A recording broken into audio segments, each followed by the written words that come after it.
नमस्कार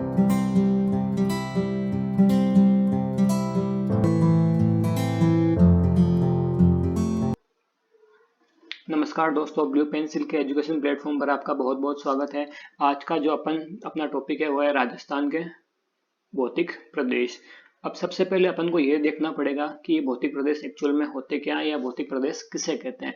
तो अगर अपन किसी भी धरातल या किसी भी भूमि को देखते हैं तो मोटे मोटे रूप से जो अपन को संरचनाएं दिखाई देती है, जैसे अपन को कहीं पे पहाड़ दिखाई देते हैं, कहीं पे अपन को समतल मैदान दिखाई देते हैं, कहीं पे अपन को ऊंचे समतल स्थान दिखाई देते हैं, कहीं पे अपन को मरुस्थल दिखाई देते हैं, कहीं पे अपन को बर्फ ही बर्फ दिखाई देती है। तो ये जो मोटी मोटी संरचनाएं हैं उन्हीं को अपन संयुक्त रूप से क्या बोलते हैं, भौतिक प्रदेश बोलते हैं। अब अपन बात करते हैं अपने राजस्थान के भौतिक प्रदेश की। तो राजस्थान के अंदर कौन कौन सी संरचनाएं अपन को मोटे मोटे रूप से दिखाई देती है, अपन उनकी बात कर लेते हैं। तो देखो, अगर मैं पश्चिम वाले क्षेत्र की बात करता हूँ तो पश्चिम वाले क्षेत्र में अपन को केवल बालू रेत ही रेत दिखाई देती है, या कुछ स्थानों पर हो सकता है थोड़ी बहुत संरचनाएं, लेकिन अगर मोटे रूप से बोले तो जो अपने राजस्थान के पश्चिमी क्षेत्र है वो क्या है, रेतीला है। और जो ये पश्चिम का रेतीला क्षेत्र है इसे अपन नॉर्मली क्या बोलते हैं, मरुस्थल बोलते हैं। तो अपने जो राजस्थान का पश्चिम वाला भाग क्या हो गया, मरुस्थल हो गया। अब अपन चलते हैं मरुस्थल के जस्ट आगे की बात। तो यहाँ पे अपन को बहुत सारे क्या दिखाई देते हैं, पहाड़ दिखाई देते हैं। अब ये जो पहाड़ है, इन्हें को इन्हीं इन्हीं पहाड़ों को अपन क्या बोलते हैं, अरावली बोलते हैं। तो राजस्थान का जो दूसरा पहाड़ पहाड़ वाला भाग है उसे अपन क्या बोल देंगे, अरावली बोल देंगे। अब अरावली के जस्ट उधर ये जो नदियों द्वारा बनाया गया क्षेत्र है इसे अपन क्या बोलते हैं, मैदान बोलते हैं। जैसे जयपुर है, यहाँ पे टोंक है, यहाँ पे जो भीलवाड़ा है, ये जो पूरा का पूरा क्षेत्र है ये किसके अंदर आता है, मैदान के अंदर आता है। तो ये जो मैदान है इसे अपन नॉर्मली क्या बोलते हैं, पूर्व की ओर स्थित, इसीलिए अपन इसको क्या बोलते हैं, पूर्वी मैदान बोलते हैं। और जो पूर्वी मैदान के बाद जो अपने कोटा बारा वाला ये क्षेत्र है इसे अपन क्या बोलते हैं, हाड़ौती प्रदेश, हाड़ौती रीजन बोलते हैं। इसे क्या बोलते हैं, हाड़ौती पठार बोलते हैं। पठार क्या होता है वो मैं बता देता हूँ। कोई भी ऐसा भूभाग जो ऊपर की ओर उठा हुआ हो और ऊपर से क्या हो, समतल हो, और इसी के ऊपर क्या करते हैं, लोग रहते हैं। जो ये समतल ऊपर उठा हुआ भाग है इसी को अपन क्या बोलते हैं, पठार बोलते हैं। तो देखो, राजस्थान में बेसिकली कितने भाग हो गए, पश्चिम की तरफ मरुस्थल हो गया, जो बीच में है यहाँ पे क्या हो गया, अरावली पर्वत हो गया, तीसरा कौन सा भाग हो गया, मैदान हो गया, और चौथा कौन सा हो गया, हाड़ौती का पठार हो गया। तो राजस्थान के जो भौतिक प्रदेश है इनको चार भागों में इस प्रकार से बांटा गया है। अब अपन को यह देखना है सबसे पहले कि ये जो चारों प्रदेश है इनका निर्माण कैसा हुआ है। जैसे ये अरावली पर्वत है ये कैसे बने, मैदान का निर्माण कैसा हुआ है, हाड़ौती पर्वत पठार कैसे बने, और मरुस्थल कैसे बने। तो अपन इनको वन बाय वन करके देखते हैं।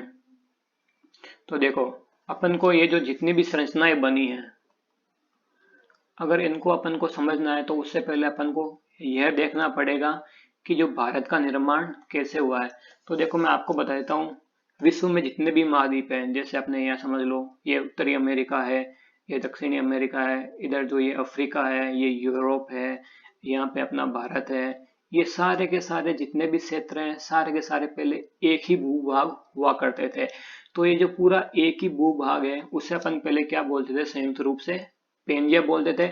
और इसके चारों तरफ क्या था, केवल पानी ही पानी था।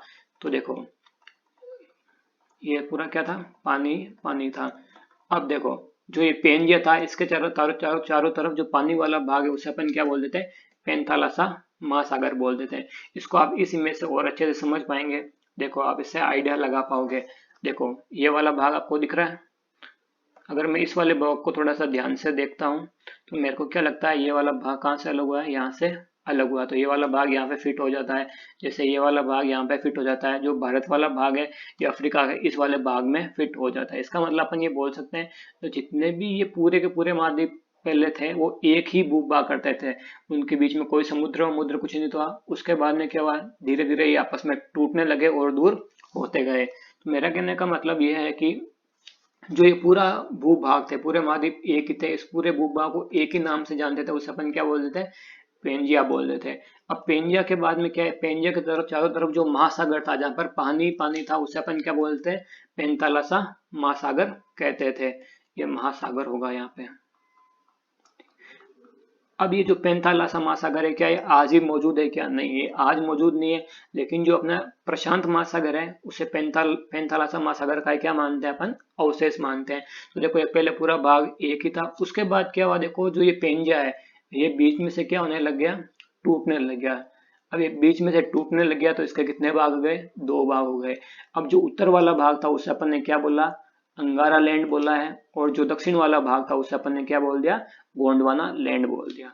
अब देखो ये वाला भाग इधर चला गया, ये वाला भाग किधर चला गया, दक्षिण की ओर तरफ चला गया, तो बीच में क्या आ गया, बहुत सारा पानी आ गया। तो देखो ये बीच में जो पानी आया है इससे एक नया महासागर बन गया, उसी का नाम क्या है, टेंथिस महासागर है। तो देखो अंगारा लैंड हो गया, गोंडवाना लैंड हो गया, उसके बाद टेंथिस महासागर हो गया। अब अपन बात करते हैं कि भारत किस लैंड का भाग है, अंगारा लैंड का भाग है या गोंडवाना लैंड का भाग है। तो मैं आपको बता देता हूँ, ये जो दोनों लैंड है, चाहे अंगारा लैंड हो चाहे गोंडवाना लैंड हो, ये बाद में और ज्यादा टूटते गए, और जो अपने सातों महाद्वीप है इन्हीं दोनों भागों के क्या हुआ है, टूटने से बने हैं। तो जो अपना भारत है वो गोंडवाना लैंड का क्या है, हिस्सा है। गोंडवाना लैंड के टूटने से ही किसका निर्माण हुआ है, भारत का निर्माण हुआ है।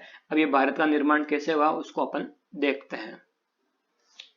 जो ये अफ्रीका वाला, देखो ये वो जो अफ्रीका है, ये जो भारत है, ये जो साउथ अमेरिका है, सारे पहले क्या थे, गोंडवाना लैंड के ही भाग थे। तो देखो जो भारत है ना, पहले यहाँ पे स्थित था, आप देख सकते होंगे त्रिभुज वाला आकार।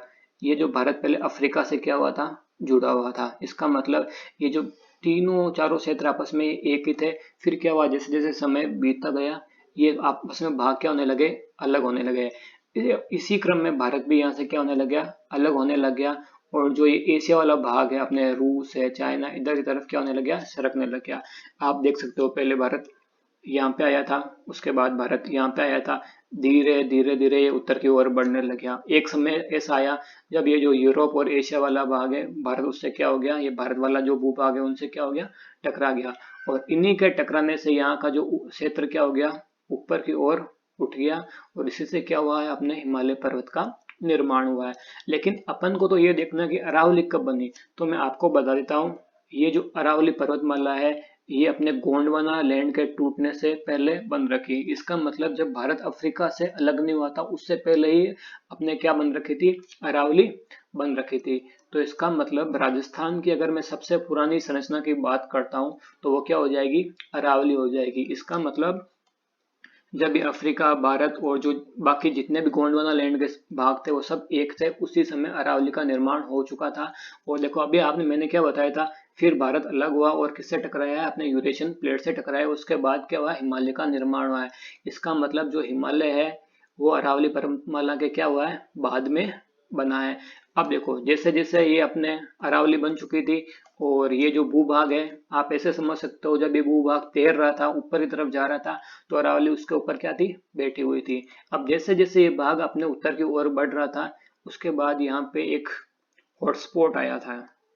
अब ये हॉटस्पॉट क्या होता है वो भी मैं आपको बताता हूँ। हॉटस्पॉट ऐसी जगह है जहाँ से क्या निकलता है, बहुत सारा लवा निकलता रहता है, और उस हॉटस्पॉट का नाम क्या है, अपने रीयूनियन। अब जब भारत अपने रीयूनियन हॉटस्पॉट से गुजरा था तो उसका बहुत सारा लावा क्या हो गया, भारत के यहाँ पर क्या हो गया, आकर जमा हो गया। तो इस लावा के जमा होने से भारत का कौन सा पठार बना था, जो ये दक्कन का पठार बना था। और जो ये अपना जो हड़ौती का पठार है वो दक्कन का पठार का ही क्या है, एक भाग है। इसका मतलब अरावली तो पहले ही बन चुकी थी, उसके साथ तैरी थी। उसके बाद जब ये भारत ये अपने रीयूनियन हॉटस्पॉट के पास से गुजरा था, तब उसका सारा लावा निकल निकल के भारत के जो जो क्षेत्र है इसके ऊपर क्या हो गया, जमा हो गया। और लावा की बहुत बड़ी परतें यहाँ पे क्या हो गई थी, जमा हो गई थी। तो इससे अपने क्या बना, दक्कन का पठार बन गया था। और जो अपना हड़ौती का पठार है वो किसका भाग है, दक्कन के पठार का ही भाग है। इसका मतलब पहले अरावली बनी, उसके बाद कि कौन बना, अपने हड़ौती का पठार बन गया था। अब इसके बाद में अपन को देखना है फिर क्या हुआ था। देखो जैसे जैसे फिर भारत आगे बढ़ने लग गया, भारत धीरे धीरे अपने एशिया की तरफ जा रहा था, यूरेशियन प्लेट की तरफ जा रहा था। तो जब भारत अपने यूरेशियन प्लेट से टकराया तो यहाँ पे अपने कुछ भाग बच गया था, जो टेंथिस महासागर का अवशेष था। तो ठीक है, तो इधर टेंथिस महासागर हो गया, इधर भारत हो गया, अपने इधर यूरेशिया हो गया। फिर क्या हुआ, जैसे जैसे समय बीतता गया है, जो टेंथिस महासागर वाला भाग है वो क्या हो गया, ऊपर की ओर उठ गया। और जब ये ऊपर उठा हुआ भाग सूख गया, तभी अपने किसका निर्माण हुआ था, मरुस्थल का निर्माण हुआ था। तो इस प्रकार से हुआ था अपने मरुस्थल का निर्माण। अगर मैं बात करता हूँ, अभी आपने देखा ही होगा कि मैंने बताया था कि भाई दोनों प्लेटों के टकराने से किसका निर्माण हुआ था, हिमालय का निर्माण हुआ था। और हिमालय से बहुत सारी नदियों का भी क्या हुआ था, निर्माण हुआ था। जब ये नदियां बहने लगी और अपने साथ में बहुत सारी मिट्टी या रेत लेके आई, तो उसी से अपने किसका निर्माण हुआ था, पूर्वी मैदान का निर्माण हुआ था। तो अपन बोल सकते हैं कि भाई जो 33 महासागर के सूखने से तो मरुस्थल का निर्माण हुआ है, और जो हिमालय द्वारा लाई गई नदियों की मिट्टियों के द्वारा किसका निर्माण हुआ है, पूर्वी मैदान का निर्माण हुआ है।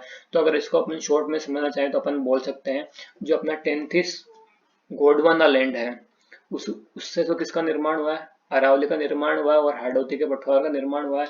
और 33 महासागर के सूखने से किसका निर्माण हुआ है, मरुस्थल का।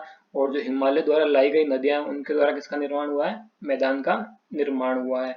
अब देखो अपन एक बहुत ही इंपॉर्टेंट पॉइंट और पढ़ने वाले हैं कि जैसे इसको आप ऐसे समझ सकते हो कि जैसे अपने कोई भी मनुष्य का जीवन काल है, उसको अपन क्या कर सकते हैं, विभिन्न भागों में बांट सकते हैं। जैसे समझ लो 0 से 12 साल है, उसको अपन बाल अवस्था बोल देते हैं, उसके बाद युवा अवस्था बोलते हैं, उसके बाद अपन इसको क्या बोल सकते हैं, प्रौढ़ अवस्था बोल सकते हैं।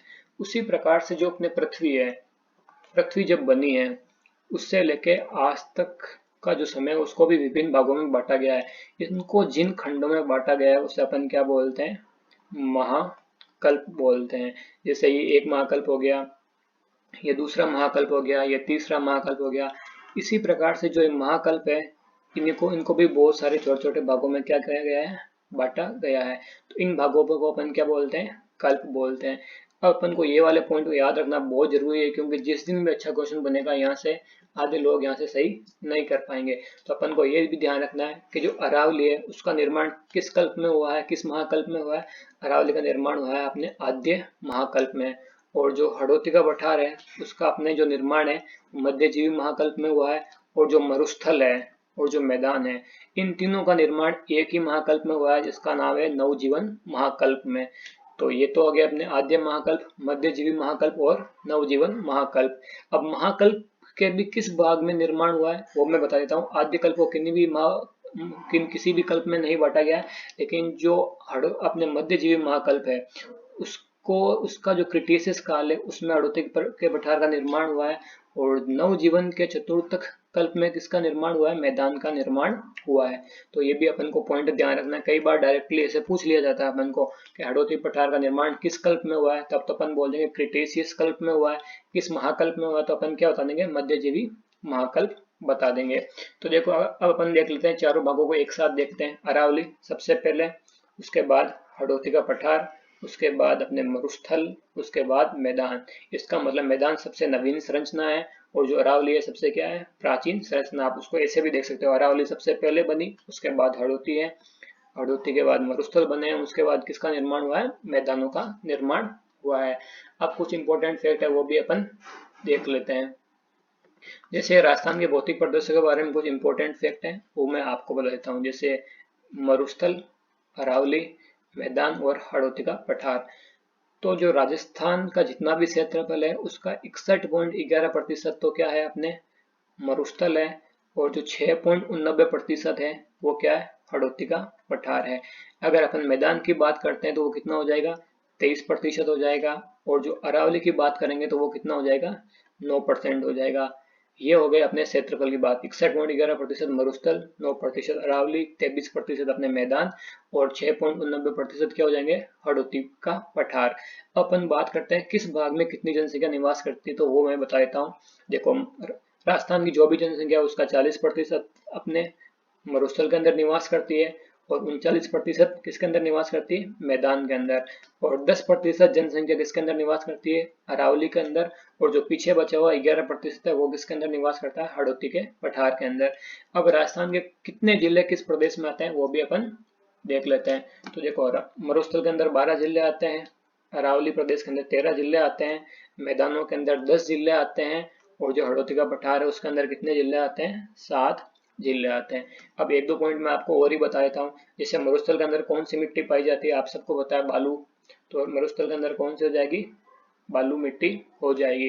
अब अरावली के चारों तरफ क्या है, अरावली में पर्वतीय पर्वत है, तो यहाँ पे कौन सी मिट्टी पाई जाएगी, पर्वतीय मिट्टी पाई जाएगी।